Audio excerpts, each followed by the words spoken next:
sarees పట్టు సంబరాలు. Win 5 gram gold coin, 3 winners every week on purchase of 10,000 rupees.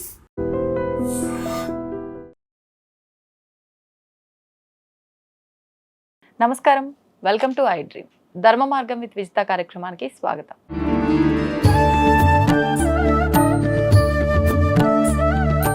ప్రస్తుతం మనతో పాటు ఉన్నారు ప్రముఖ ఆధ్యాత్మికవేత్త సుభాష్ శర్మ గారు. ఇప్పుడు గురుగారితో మాట్లాడతాం.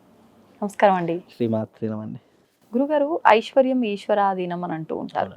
మరి ఏ రకంగా ఈశ్వరుడి ఆరాధన మనం చేస్తే ఐశ్వర్య ప్రాప్తి కలుగుతుందో తెలియజేయండి. చాలా మంచి ప్రశ్న అండి. ఎందుకంటే చాలామంది లక్ష్మీదేవిని పూజిస్తేనే ఐశ్వర్యం కలుగుతుంది అని చెప్పి చాలామంది విశ్వసిస్తారు. అందులో తప్పేం లేదు. ఎందుకంటే లక్ష్మీదేవి ఐశ్వర్యానికి ప్రతీక కాబట్టి. అలాంటి ఐశ్వర్యం మన దగ్గరికి రావాలన్నా దానికి అనేక మార్గాలు ఉన్నాయి.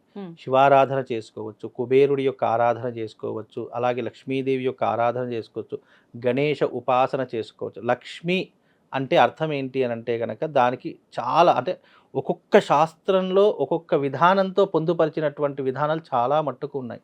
లక్ష్మి అంటే అర్థం ఏంటి అంటే సంతోషంగా ఉండడం లక్ష్మి, కొడుకులు ఉండడం లక్ష్మి, అలాగే నువ్వు ఎప్పుడైతే ఆరోగ్యంగా ఉన్నావో అది లక్ష్మీ స్వభావము, అలాగే నీకు ఎప్పుడైతే మనశ్శాంతి ఉంటుందో అది లక్ష్మీ స్వభావము, అలాగే నువ్వు ఎప్పుడూ కూడా అప్పు లేకుండా ఉండడము లక్ష్మీ స్వభావము, నీ జీవితంలో ఎప్పుడూ కూడా ఇతరుల దగ్గర చేయి జాచకుండా ఆరోగ్యంగా ఉండి తిన్న తిండి ఒంటికి పట్టింది అంటే అది లక్ష్మీ స్వరూపము.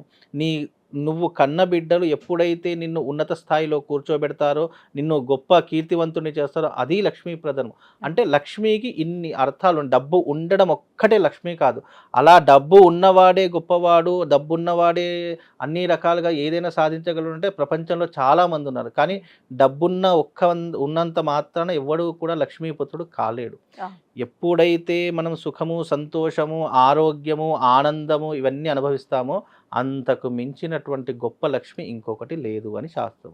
అయితే ఐశ్వర్యానికి సూచిక అయినటువంటిది ఈశ్వరుడు అని చెప్పేసి శాస్త్రం చెప్పడం జరిగింది.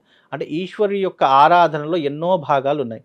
అందులో ఈశ్వరుణ్ణి తొందరగా తృప్తిపరచాలి, ఈశ్వరుణ్ణి తొందరగా ప్రసన్నం చేసుకోవాలి అని అంటే ఎవరైతే ఆర్థికపరమైనటువంటి ఇబ్బందులతో బాధపడుతున్నారో వాళ్ళు బిల్వార్చన అనేటటువంటిది. ఎందుకంటే బిల్వము అని అంటే లక్ష్మీప్రదమైనటువంటిది అని శాస్త్రం. ఆ యొక్క బిల్వ వృక్షంలో కూడా సాక్షాత్తు లక్ష్మీదేవి కొలువై ఉంటుంది అని శాస్త్రం. అలాంటి బిల్వ వృక్షాన్ని శివుడికి సమర్పించడం ద్వారా అష్టైశ్వర్యాలు కలుగుతాయి అని శాస్త్రము. ఏ రకంగానైతే శివుడికి సమర్పించే అనేక ద్రవ్యాలు ఉన్నాయో, మీరు ఎప్పుడైనా ఏ భగవంతునైనా తీసుకోండి, అత్యధిక అభిషేకాలు, అత్యధికంగా చేసేటటువంటి కొన్ని విధానాలు శివుడికి మాత్రమే ఉన్నాయి. మామూలుగా ఏ దేవతలను తీసుకున్నా కేవలం పంచామృతంతో మాత్రమే అభిషేకం చేయడం చూస్తాము తప్ప శివుడికి అలా కాదు. శివుడికి ప్రతి ఒక్క ద్రవ్యాలతో అభిషేకం చేస్తాము. పంచామృతం చేస్తాం, పాలు, పెరుగు, తేనె, నెయ్యితో చేస్తాము, పళ్ళ రసాలతో చేస్తూ ఉంటాము. అలాగే దుర్వ అంటే ఈ గరిక అంటాను చూసారా, గరికె నీళ్ళతో కూడా అభిషేకం. ఆ దుర్వను వేసి మనం శివుడికి అభిషేకం చేస్తేనట సంతానం లేదని ఎవరైతే బాధపడుతున్నారో దుర్వాభిషేకం చేస్తే తొందరగా సంతానం కలుగుతుంది అని మనకు లింగ పురాణంలో చెప్పడం జరిగింది. ఐశ్వర్యంతో ఎవరైతే ఇబ్బందులు పడుతున్నారో లేదా ఐశ్వర్యం లేదని చెప్పి బాధపడుతున్నారో, అప్పుల బాధతో బాధపడుతున్నారో, బిల్వపత్రాలతో స్వామివారికి అర్చించిన, పూజించిన అఖండ ఐశ్వర్యం కలుగుతుంది అని శాస్త్రం. అది కూడా క్రమ పద్ధతితో, నియమనిష్టలతో, ఆ శివుడికి సంబంధించినటువంటి ఆరాధనతో చేస్తేనే మనకు ఐశ్వర్యానికి సూచిక అని చెప్పడం జరిగింది. నువ్వు అడగాల్సిన పనే లేదు. నువ్వు ఒక 11 సోమవారాల లేదు అని అంటే కనుక ఒక 5 సోమవారాల నువ్వు ఎంచుకొని నువ్వు సంకల్పపూర్వకంగా ప్రతి సోమవారం వెళ్ళి నువ్వు స్వామివారికి వెళ్ళి బిల్వార్చన చెయ్యండి. 108 బిల్వాలు తప్పకుండా తీసుకొని వెళ్ళాలి. అలా 108 బిల్వాలు తీసుకొని వెళ్ళి స్వామివారికి అర్చన గనక చేస్తే, అది కూడా ఒక్కొక్క నామముతో, స్వామివారికి అష్టోత్తరానికి సంబంధించినటువంటి నామాలు ఉంటాయి. శివాయ నమః, మహేశ్వరాయ నమః, శంభవే నమః, పినాకిని నమః, శశేఖరాయ నమః, ఇలా 108 నామాలు ఉంటాయి. ఒక్కొక్క నామంతో ఒక్కొక్క బిల్వం ఎప్పుడైతే సమర్పించడం ప్రారంభమవుతుందో అప్పుడు నీ జీవితంలో మార్పు అవుతుంది. అప్పుడు నీకు లక్ష్మీ కటాక్షం కలుగుతుంది. ప్రత్యక్షంగా లక్ష్మీదేవి ఎప్పటికీ కూడా లక్ష్మీని కటాక్షించదు. ఎప్పుడైతే ఆ లక్ష్మీ మన శివుణ్ణి ఆరాధిస్తామో ఆ శివుడు లక్ష్మీదేవిని అనుసరించి నీకు ఐశ్వర్యాన్ని కలిగింపజేస్తాడు అని శాస్త్రం. అందుకే శివుని యొక్క ఆరాధనకు అపర కుబేరుడైనటువంటి కుబేరుడు అందరికీ తెలిసిన వాడే. ఆ కుబేరుడు కూడా శివారాధన చేసే ఐశ్వర్యానికి నాయకుడయ్యాడు. నవనిధులకు అష్ట ఐశ్వర్యాలకు నాయకుడు ఎవరు అనంటే కుబేరుడే. అందుకే వెంకటేశ్వరుడి సైతము అప్పిచ్చినటువంటి వాడు కుబేరుడు.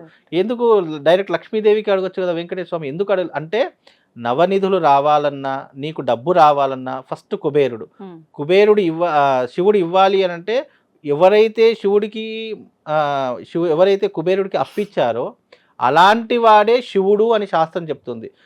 ఒక శివుడు కుబేరుణ్ణి చేసినటువంటి వాడు సామాన్యమైనటువంటి మానవులు ఎందుకు చేయలేడు?